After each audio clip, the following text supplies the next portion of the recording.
Okay, hello. My name is Rebecca Asimwe, and I work with SINA Global since May 2023. So a little bit about myself. I'm passionate about empowering young people and, of course, community development. So I aspire to empower these people to understand their full potential, to shape a brighter future for them, which is why I'm part of SINA.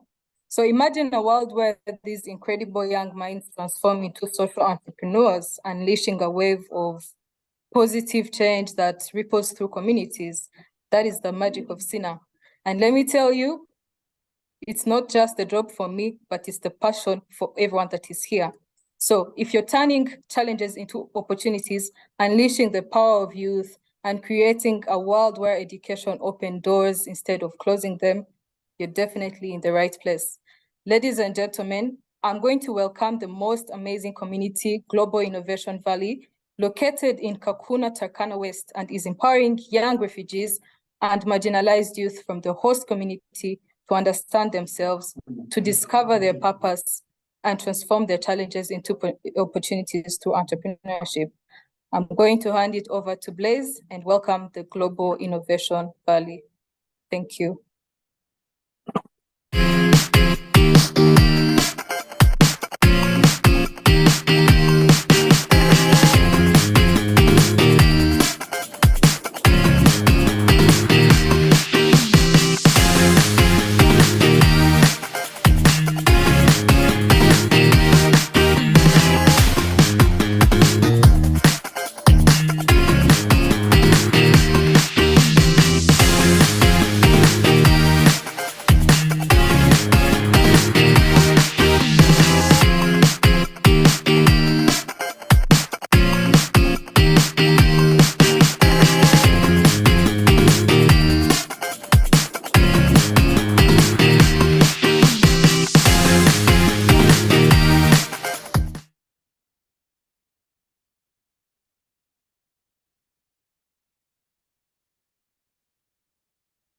Yes, thank you so much. I'm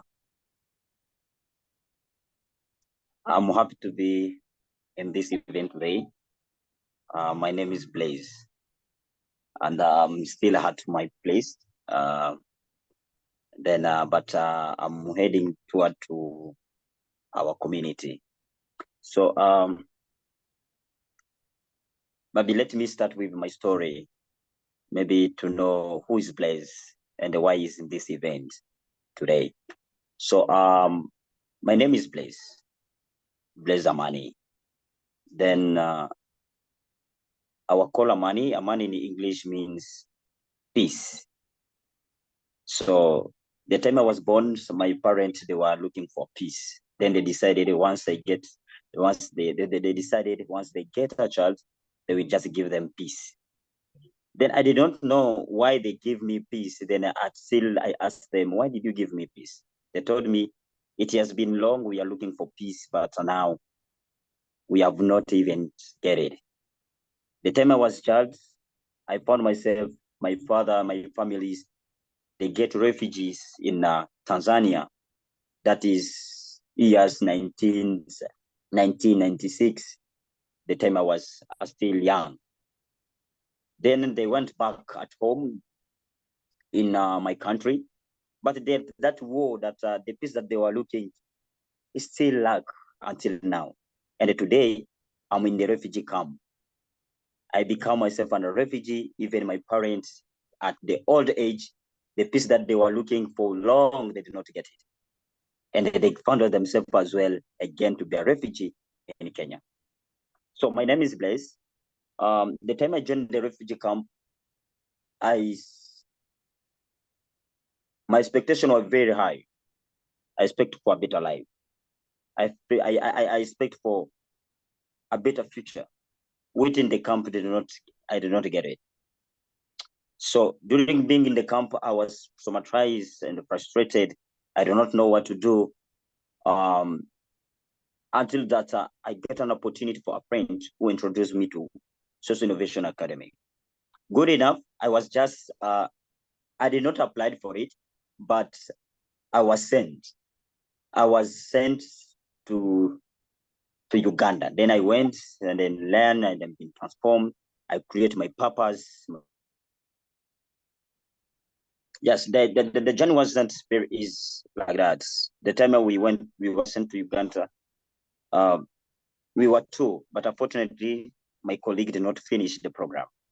So I have to pursue the challenges, and then I have to discuss to bring more my colleagues so that we can see if we can support our fellow refugees back in the country. Because during the time I joined the camp, I did not know what to do. And the only things that I thought to release myself is to start to involve myself in drug abuse.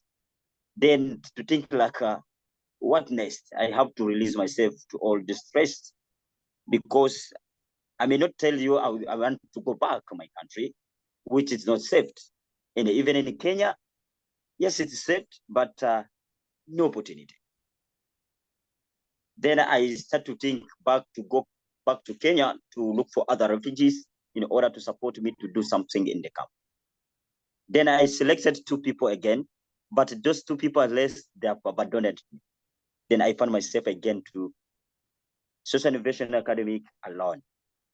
Then I decided to say, no, is enough. I can do something. I went back. Then I said, no, I want to start. And from there, where the idea of a Social Innovation Academy is, Global Innovation Valley started, that is GIV. Then later I look for support. Then I asked for support at Social Innovation Academy. Then they just give me a little things that I could start to empower my team in order to start something. Then back home, that is the refugee camp, I start to empower my fellows. And later, during 2019, I was coming back to support my fellow in personal development and to start to empower them to shift their mindset, not to see being a refugee, but to see the status of being a refugee. It is a status of transformation and to change the world at a better place. Then the journey was not very easy. In 2021, where we got an office in Kalobeyei settlement, a refugee settlement. Now I want to go to the office. Just I wanted to leave my house. Then I check through the office where we are operating our activity as I'm heading there. Yeah.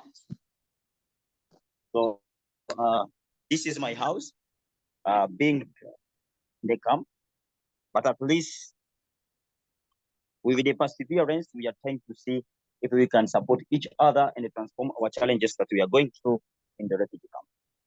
Now, I wanted to introduce you.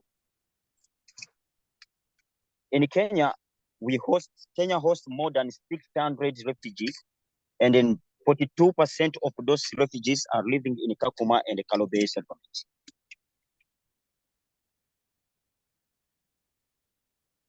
So, as you can see around, I want to show you with my phone the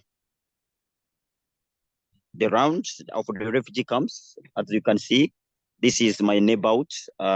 This is my little house. Now I'm heading to our office. The office is not very far from the place where I'm staying, because yeah. So yeah. Now in Kakuma, young people, they don't have what to do. They don't have opportunity, and what's remain is just them to involve into drug abuse and also not think about it. And even the education system in the Kakuma refugee camp and the Kalobeyei, it is unfavorable. You find somebody just finish the education, but they can't access a job opportunity. Now, how could you support this youth? And from there, the purpose of Global Innovation Valley has comes in to fill the gaps of young refugees in Kakuma and the Kalobeyei. Now, the time we started Global Innovation Valley, we started in Kalobeyei. Then, because of high number of demands, You find in a day, we just launch our applications. Then just one day, within 24 hours, we just collect 100 people applied, young people looking for this opportunity. So it means it just shows us like the demand is very high. Then we decided to open another office in Kalobeyei, in Kakuma, where we run our activity that's in the school. And I think one of our scholars, our former scholars, will show you the entire activity that is happening in that side. Maybe I could welcome Said, who is located in Kalobeyei. Then he can just briefly to speak about himself. Then he shows us the entire program. As I'm heading to the office. Yes, Said, welcome.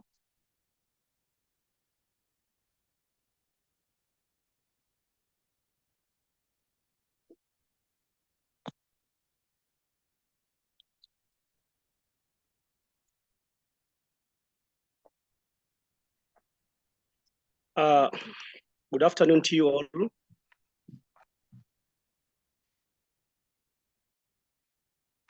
Thank you, Blaise. My name is Said Ahmed Mohamed,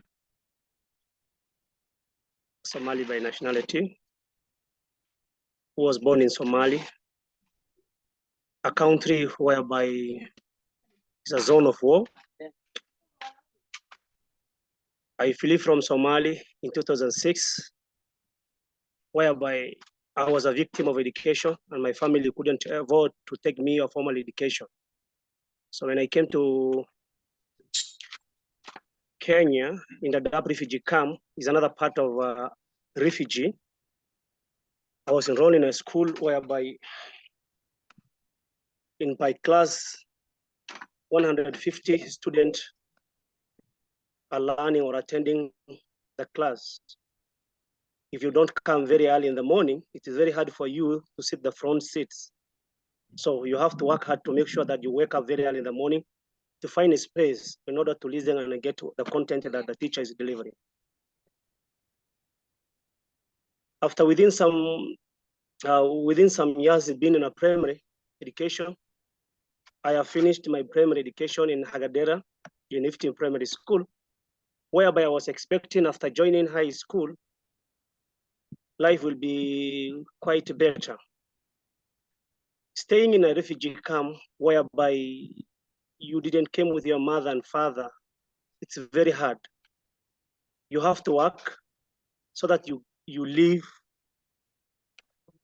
and you have to go to school so that at least change will come in the near future.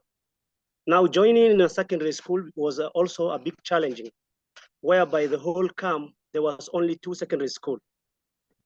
Imagine 12 primary school, after children finished their primary school, they join secondary school, which is only 2 schools. Life again become worse than the way it was before. I ask myself that, am I not have a right to study? But I just say I have to continue.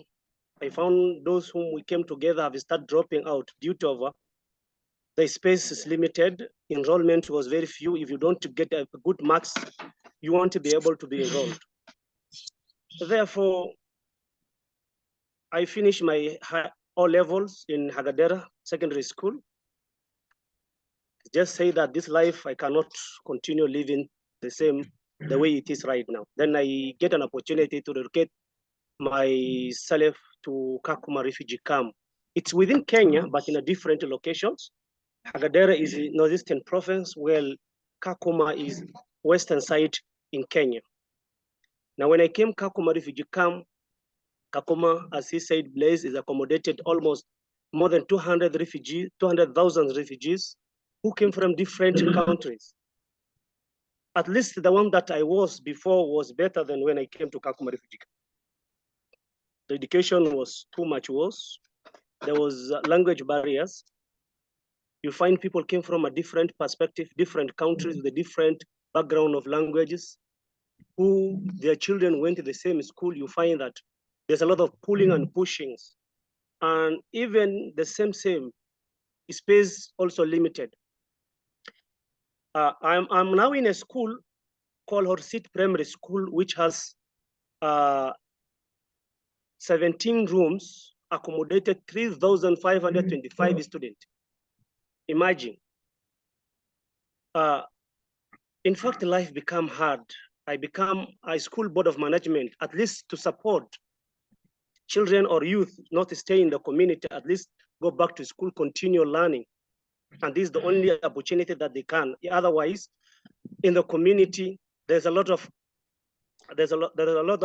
robberies, thefts, early pregnancies was very, very, very high.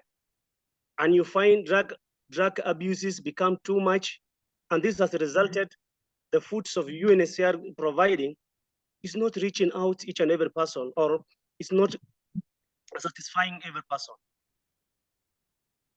Now, when you ask someone that, why have you dropped out of school? He will tell you that going to school is good, but when you go, do you get what you wanted?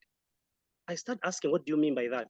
He told me that you go to school, when you're seated behind, the teacher will not hear you well, or you will not hear him well, because we are almost 200 or 300 students by class, imagine. So they will tell you, better me staying outside rather than going getting nothing.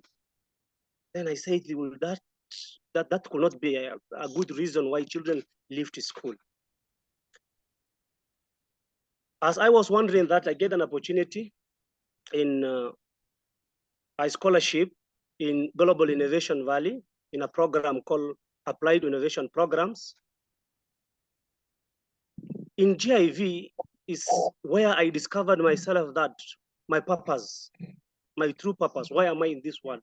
What change am I coming up with in this world? Or who am I, and what am I going to do in this world? What legacy am I going to leave? Then through GIV, I discovered myself that, and I come up with a social enterprise called Alimra Integrated Academy. It is where we meant to help those who have language barriers, cannot able to go to school due to Kiswahili and English. That's the two languages. And maybe background of the person, like my community Somali, whereby there's no Kiswahili or there's no Somali, I mean, there's no English language more communicated, it becomes very hard for them to enroll in a school. So you find that going them in school is like a kind of bullying. But coming up with the initiative or coming up with the idea of applied Alimra Integrated Academy, it has really helped a number of the students, at least to improve their academic performance. And good enough a success story that one of my our student who integrated academy did his KCB, Kenyan national examination, and got 340 marks, which is remarkable, and that could allow them to attend scholarships to further their studies. As a GIV, as Blaise said, we have a center in Kakuma, and the center in Kakuma is where I am at the moment. Here behind me is a class whereby we take our classes. It's now locked, but as you can see, it is inside the school administration of the school. That is a blackboard whereby we offer our courses, I mean our applied innovation programs. It is within a school system due to space. And applied GIV enrolls students that when the advertisement is kicked out, you find a number of students applying. I mean, youth, a number of youth applying. This gives you that the youth in the community, they're very eager. They need to study, to discover, to become young entrepreneurs. But you find that the space is limited. Compared to cohort 1 and cohort 2, cohort 3, there's a gap. Where we are at the moment, we are not using a center that belongs to Global Innovation Valley, but we are using a school system, a school infrastructure, at least to put in our classes within the school, at least youth in the community get the knowledge that they're looking for. So I really appreciate what GIV is doing, and I ask and appreciate Bless to continue supporting the youth in the community. The number that we have reached so far is less than the number are demanding to be enrolled. But you find the space that you have and the resources available that you have will not give you to at least accommodate a very large number of students or scholars that who are willing to study. So this is a kind of a platform that at least if you help one student or one scholar, and that scholar help another scholar, in the near future, we can at least help a good number of scholars or youth who are in the community and become self-reliant themselves. So thank you very much. Allow me to take back to Bless. I think he reached already the center. Thank you, Bless.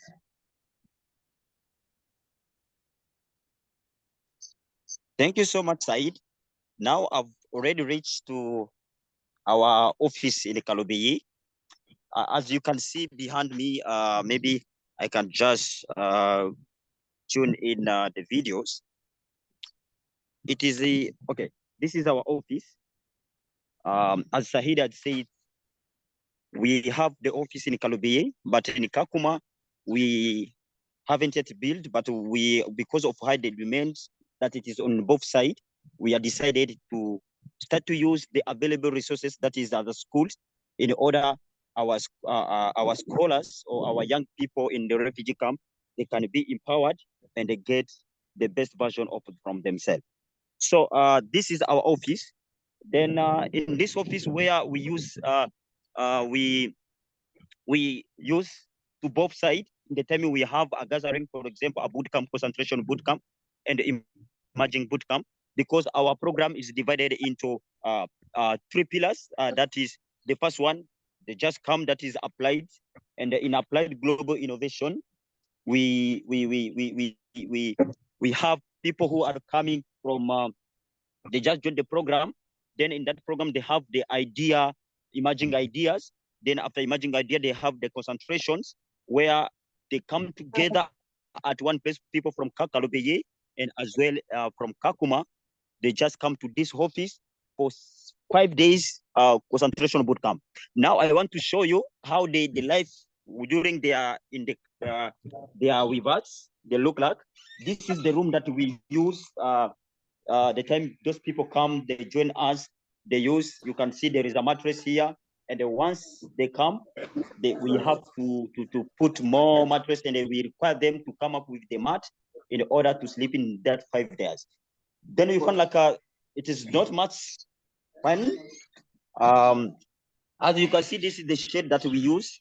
If we have other activities, we use it outside for the training as well. So this is the compound that currently we are operating, but we are not alone in this compound. We have other organizations that we are sharing the same compound, but this is our main office, let me say like that. So I want to, this is now we are entering in our office. Now I want to introduce Margaret, is one of our members. Then she can introduce themselves. Over to you, Margaret. Thank you.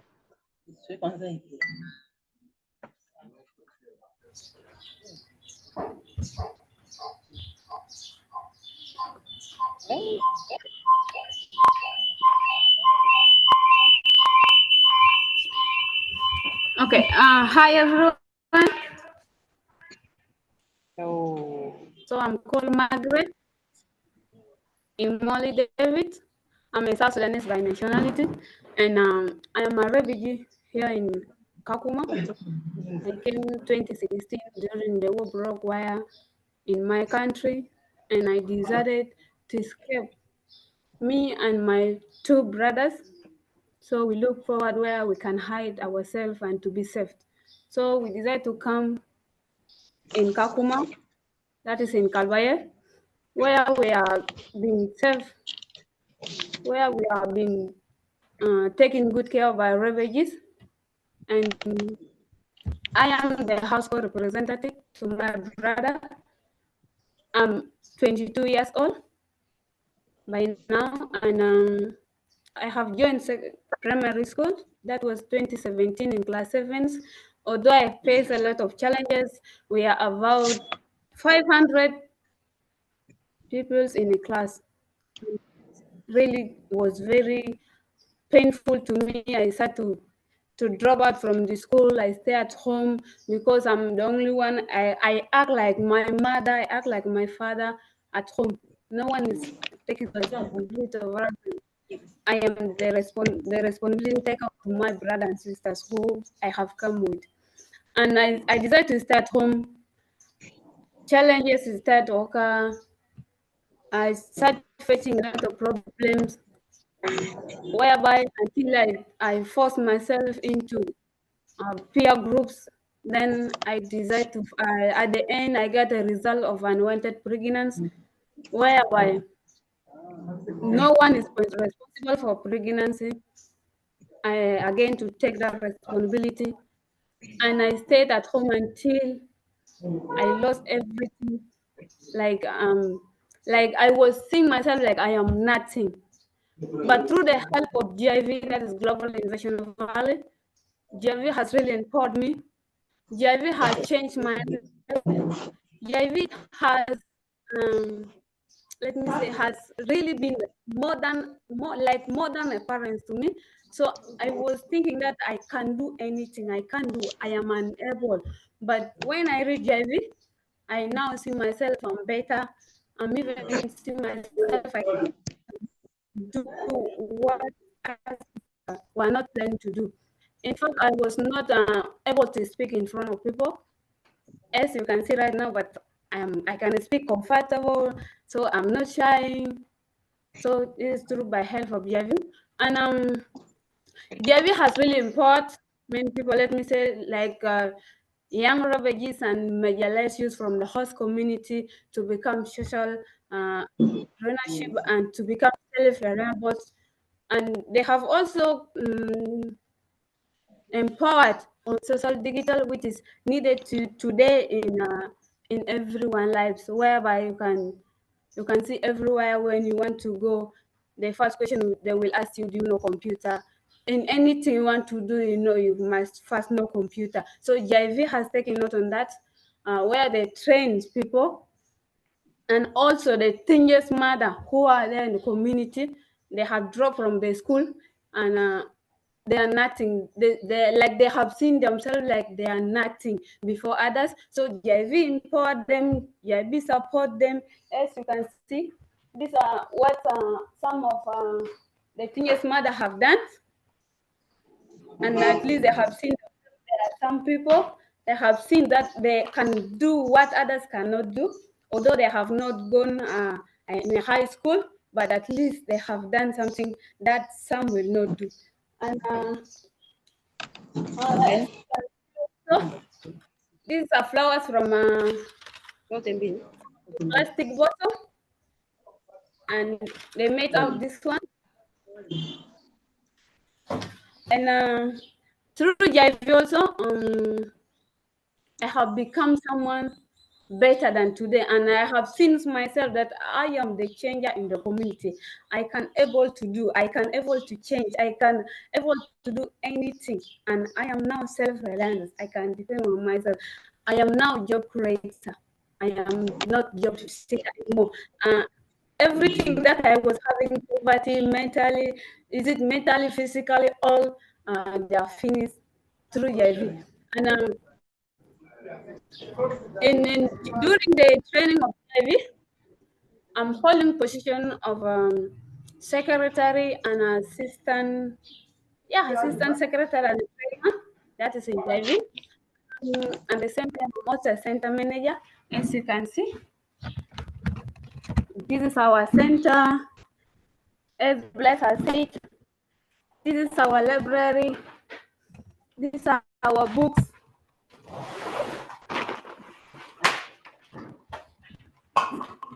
These are our books.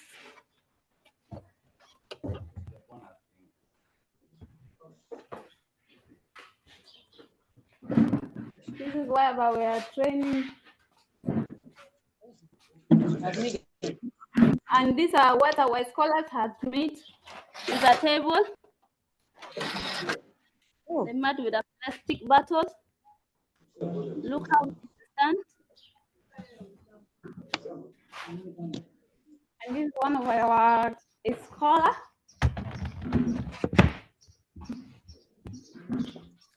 I will be very grateful when GIV continue with that spirit. And I came to realize that there are those in the community who are really very interested, who are really looking, who are searching for knowledge. They are searching on how to become job creator. There are those suffering in the community, but GIV has not got much effort on how to accommodate all those people because of let me say like budget, and because of learning center and learning materials. So people are in the community who are really very interesting. And in every cohort, JV has trained over 2,000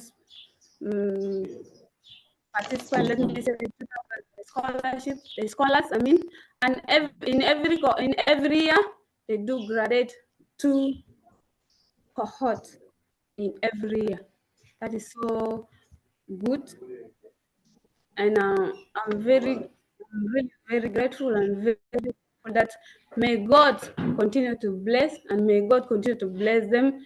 And I will be also very grateful if you people can able to work with hand in hand with GIV, and also to see and how to maybe 1 or 2 scholars from GIV that will promote, that will at least help them in another way where to work with them, and how to help each other. Thank you. So blessed. Yes, thank you so much. Thank you so much, Margaret. And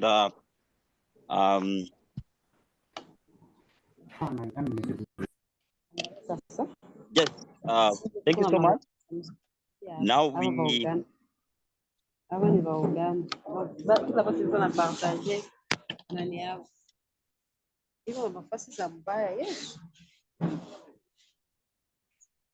yes. Now, since JV has started, we were able to reach out to more than 2,000 people who applied already. But in our selection, we were able to just to select 200 people who have been applied, 200 people who have been empowered. So you find like the need is still and the gap is still there in order these people to be empowered and to change their life. So I wanted just to introduce one of just alumni who has recently finished their our Applied Global Innovation Program, and that is Sophia Mafuta. She's located in Kakuma refugee camp. Now she can speak and then learn from her as well. Welcome.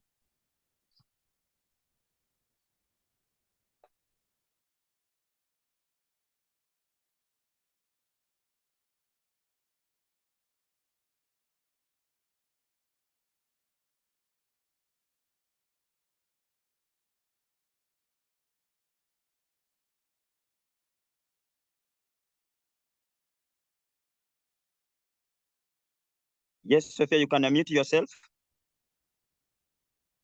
Okay, I'm by the name Sophia Mafuta, as Blaise has introduced me. I'm living in Kakuma. I'm one of young refugees who are living in Kakuma. So I came in Kakuma when I was child. I was a very young child. So all of my life I've spent it in Kakuma refugee camp. So I know the life of refugees. I know the life of Kakuma, how it is. So I don't know other type of life. What I know is only refugee life, because that is all I've lived since I joined Kakuma. So the life in Kakuma is very hard, the life of struggling to manage the few things you have, the foods, water, and everything, because everything is very scarcity. It is very hard to find them. So that is the life which I have, the life of getting a very school education, which it is not that suitable for learners, although you have that capacity of getting of the knowledge to earn something in the classes. So since I came here, I was a child. So I started my education here in Kakuma refugee camp in primary school. So as I was in primary school, live about the hunger which I was facing while I was in school, live about all trouble which I was getting while I was in school. As I was in class 4, like I was 11 years, so I go through a very big trouble which I never share with anybody else, but I feel like I feel like to share with you today. I came in Kakuma with a single mother, so I'm living with a single mother. My dad died some years later there in Congo. So my mother was having her brother who was acting like our father by helping my mother to look for some for money to raise us, taking care of us at home, to buy us some clothes. So it happened one day when I was left at home with our young baby, and my uncle. Uncle called me in his home and tell me, Sophie, I need you to bring me water.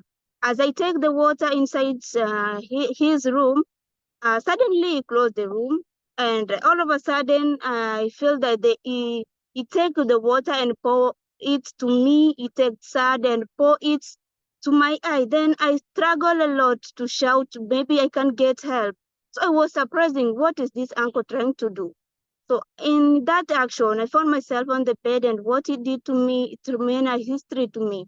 So I was raped, to say true, and after that action, it really hurt me, because I didn't even know what I did. Okay, I didn't never imagine of that situation, but yeah, when I tried to tell my mom did not believe me, because believing my uncle so much, and he can't do that. So I struggle a lot to try telling him. When my mom was trying her a little best to find the truth, and my uncle started to threatening me that if I tell my mom the truth, he will take me in other place. He will also tell my mom like that he has ever found me with other boys playing that game. So I was threatened, and I decided to just zip my mouth. So I continued my education, primary education, but I wasn't that good again in school, because I had a lot of stress.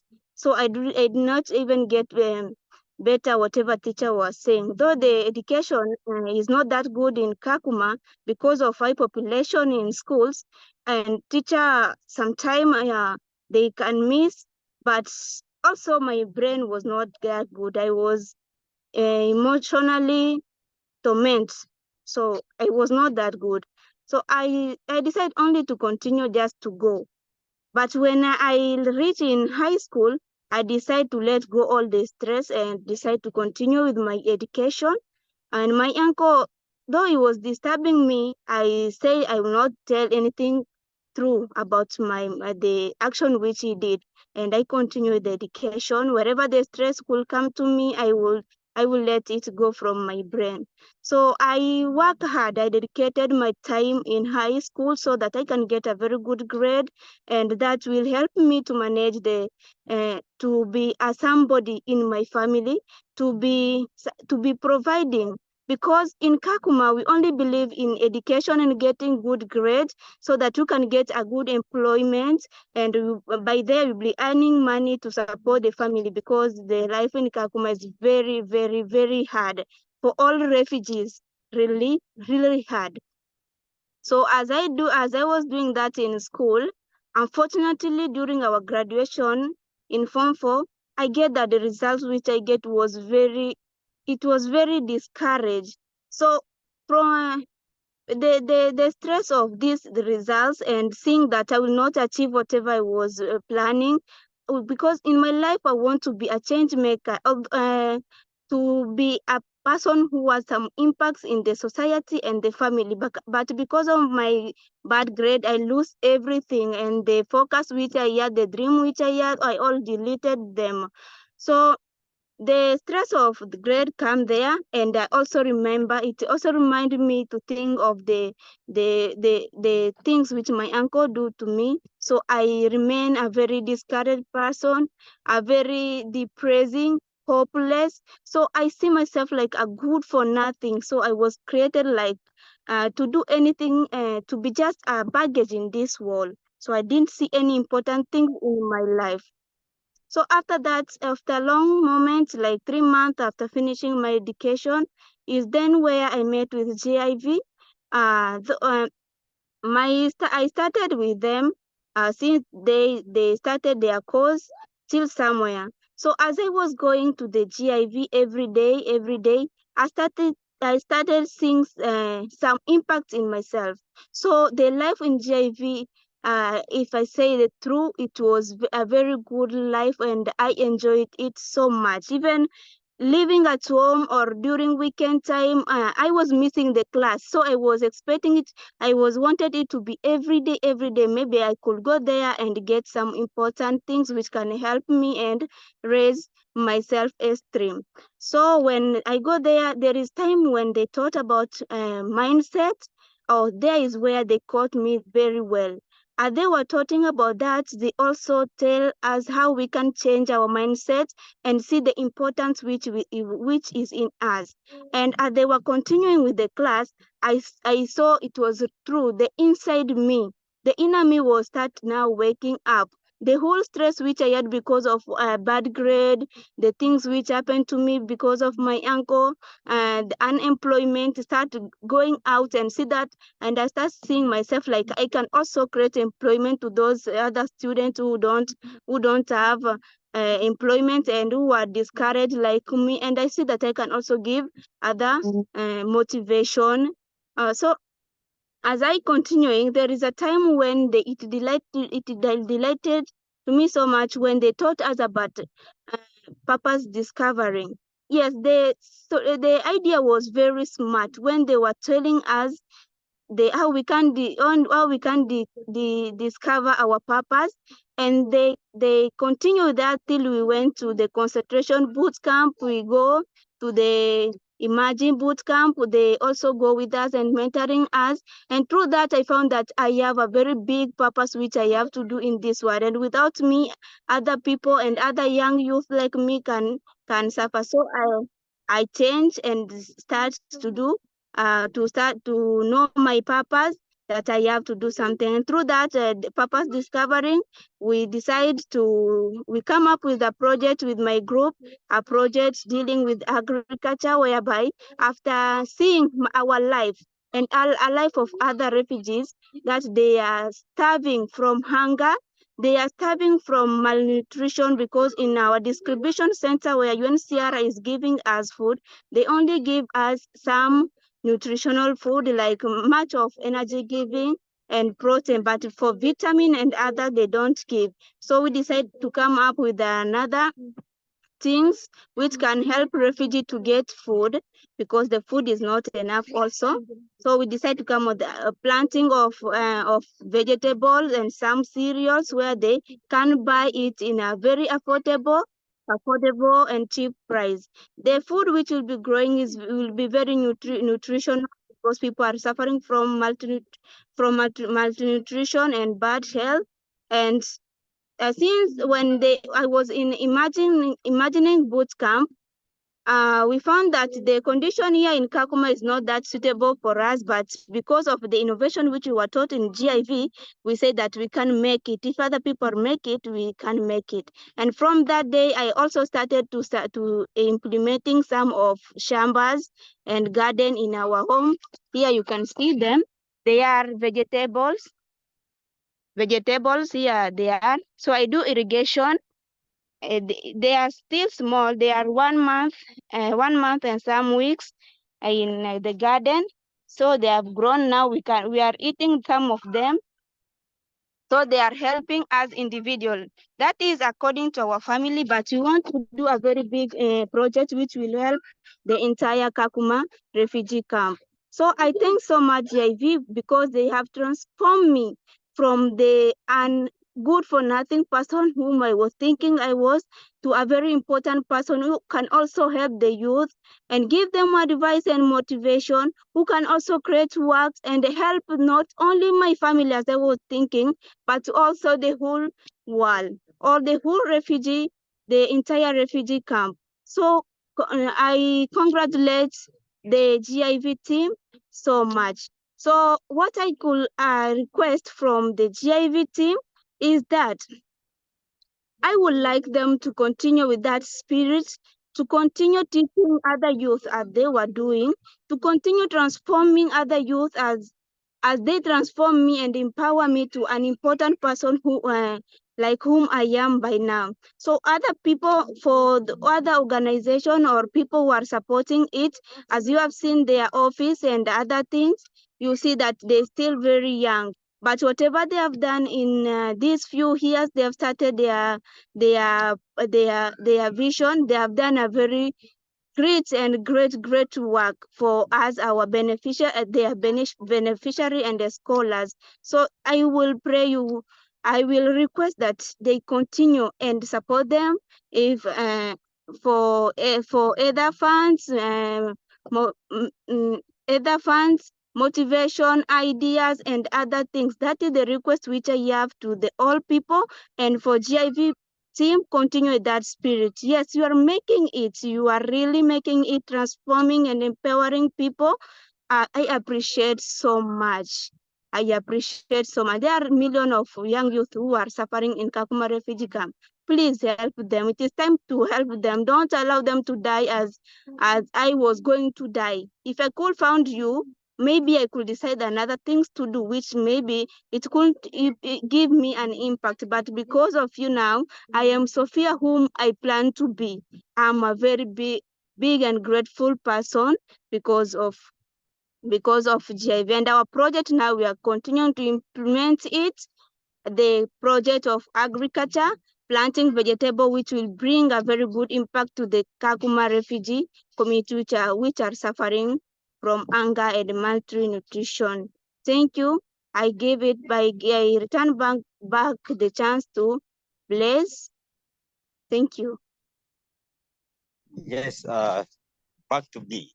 Thank you so much, Sophia. And Sophia, she's one of our recently graduate scholar. She will graduate very soon. And she's really passionate on agriculture. And because of the circumstances that she went through during a lifetime. So you find at GIV, we have different people with different nationality, because once you visit Kakuma and the Kalobeyei refugee settlements, you find it is almost to visit half of sub-Saharan countries. So in the Kakuma refugee camp and the Kalobeyei, where GIV is located, we really force ourselves to empower them. So briefly, I would love to introduce one of our team, that is Freddie, maybe to speak a bit about a life being in the camp and the challenges that she went through, and how GIV has supported him as a part of the member and to discover their purpose. Welcome, Freddie. Yes, good afternoon, all of you. I hope that you are getting me very well. So I'm Freddie from Global Innovation Valley. So I'm a young entrepreneur. So before I start talking about GIV, how it has impacted me and how it has changed the lives of people in Kakuma and Kalobeyei. So first of all, I will take this opportunity to talk about the challenges that I faced here in Kalobeyei. So Kalobeyei, it is another location where it is 5 kilometers to Kakuma refugee camp. So we are in Kalobeyei settlement where I'm living and where we have our main GIV office. I hope that Mike have seen it. So when I came in Kalobeyei, so actually I didn't know where I'm going to. So I'm a Congolese by nationality, but currently I'm living in Kenya. So when we are coming along the way, we have seen the good buildings, Nairobi, Kitale, Lodwar, and other places where we pass through. Now, when we have reached in Kakuma, so we have seen that there are short houses. So now, just now starting crying. And I've seen that the sun was too much. Remember that we are living in a desert. So, and you know, the life of a desert, how it looks like and how it is very hard. So now when I was seeing how people are moving, many people are very black. So even I started questioning myself, will I be like these people who are now become black people? So, but I didn't get answer. So when I was in Kakuma, so we were brought in a new places where I am right now in Kalobeyei, where we have this kind of houses that you can see here. So I will share with you the video so that you can see. So here we have the houses that when you are coming in the camp, so you will be given these houses that where you will be living. So we have these houses here where people are living, where my fellow refugees are living, so that you can see how the life it is too hard in the camp. So comparing the place where we come from, our different countries, different places, and I'm sure you can see the kind of houses where people are living, where maybe in our countries, we didn't live, we didn't sleep in this kind of houses that you can see here. So, and we see how, because of thieves used to come and steal the properties, the money of people. So you see how people are putting some stones here, so that people cannot pass here and they steal some properties which are inside the house. So actually, when I was given a such house, actually I cried. So you can see even people are here, and the owner of these countries are these people that are moving here, and currently now they are just dressing some clothes, because before when we came here 2016, they were not even dressing some clothes, they were only naked. So these are some houses where people are living here in Kalobeyei when you come here at the first time. So when I came here, I was just asking myself, really, is this life where people came and really they will live, and how really maybe they can get help from this place? It was really so many questions that I was asking myself, where the sun was too much. So if there's no trees where you can get a shade, where you can stay, where you can get rest, it was a really big problem. And we are the one who have started this camp here in Kalobeyei. So nowhere to go, even getting like works, some works, nowhere I will get it. But only works that were there, it is only to dig some toilets. And I remember that when I came from Congo, I'm an educated person. So now, when I see now, really how comes it is only job that maybe before you get money, so you dig a toilet like this one here. I know you can see there's a toilet here that people are just digging here. So you dig like this one, then you get money. No, I said no. So I'm an educated person. How comes I'll be doing this work? My fellow brothers who are going to dig some toilets and bring for me like a 20 shilling to buy only airtime. But I said that it was not a really life that somebody is supposed to live. So I will be moving slowly by slowly so that I can show you how really refugees are suffering in the camp. So before you get something here like food, like in our camp, they have to give us money that you can eat monthly. And that money, it is only $15 per month. Just imagine, how comes a big person, a mature person like me, to eat $15 per month? Will it really assist me? Will it really help me? No. So we have passed through bad situation, bad life. So before we are familiar of this life that we are living today. So there is a place where you can see people are, even there are very many, they are here for verification. Before you get that money, you're supposed to come here and you put your finger. Before, when you put your fingers, that you can know either you are living in the camp or you have already gone outside the camp, so that you can get maybe that money by the end of every month. So people, there were very many here at the center where they used to come here and do their verification so that they can get the money that is they will eat monthly. So sometimes here, the soldiers or the police used to be here. Sometimes if you don't make a good line, there's even to cane people thoroughly. So there's to cane people here. So it is our right, but because of much population, so who are in the camp, so sometimes even police used to cane people because of coming here, maybe to do the verification, maybe to put their fingers in order to get something to eat monthly. As I said, that it is $15 per month, one person. So it is very, very tough. So when I was now living here and to see how the situation is, so we have so many challenges in the camp. So it is a place where we have raping cases, so we have criminal issues, so we have lack of jobs, so lack of water. There's not even water in the camp. Sometimes to get water it is another challenge. So here it is a place where people used to come here. There were very many. Even you can see some stones here where people do stay before they are called. So some stones are here where people to stay, and other people are still on the gates, and other people are inside. I don't know if you can see people are inside. They are making just line. There are very many inside. If you can see in that room, there are very many inside. So like here, where I'm living in Kalobeyei, so sometimes it's better to get water to drink. Sometimes somebody can do like 3 days without getting water. And we have lost our brothers here and sisters, our fellow refugees, because of lack of water and because of no jobs in the camp. So they are stealing people phones, they are stealing people money, they are stealing people some motorcycles. So they are killing people when you are passing the place where there are no people, they will kill you. That's get something that they can eat. So we are facing so many problems, and sometimes the jobs that we are getting here in the camp.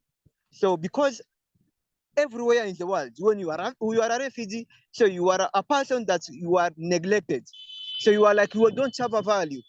So you like you don't have any voice to say or to talk. So I went to a certain vocational center to learn English, because when I came in our country, DRC, I didn't know how to speak English very well, but I was understanding when somebody is speaking. So now when I got a job of being a teacher, so I've seen that the salary that I'm getting, if it's not a salary, they do call it it is a wages, because the amount or salary that maybe a refugee can get, it is very totally different with a Kenyan salary that you can get. So sometimes you can a refugee can get 5,000 Kenya shilling, but you can see a Kenyan can get like 8,000 or 100,000 monthly, and you are doing the same work. You are the same teacher, so you are the same community worker. So you are doing the same work, but different salaries. So it is a very big problem that refugees are living here because are very neglected. Even though you came from your country, you are educated person, you have PhD, you have a diploma, you have completed your Form 4, but when you reach here in the camp, so will be considered like you didn't go even to school. So when now I met with Mr. Blaze, so he told me, okay, you are a teacher, but are you comfortable with the life or how the nationals, the Kenyans, do handle refugees? Are you comfortable with that life? I said, no, I'm not really comfortable. I said, no, how comes now we can come together and you bring something that can help our fellow refugees? Because we are the one who are facing the problems, and I'm sure we are the one who can solve the challenges that are within the community or among our fellow refugees. So we put our hands together, and I've seen that when now I joined Blaze, when I joined GIV, so I've seen that there's so many changes that I got from GIV. Even though I was a teacher before, but so the real impact that I got, the real experience that I got it from GIV, because GIV made me to have so many connections, to have so many people that can rely on me. So before I go on, so at GIV, I'm a program coordinator or empowerment lead. I'm a trainer, I'm a facilitator, and I'm a life coach. So here where I am, it is at the reception center.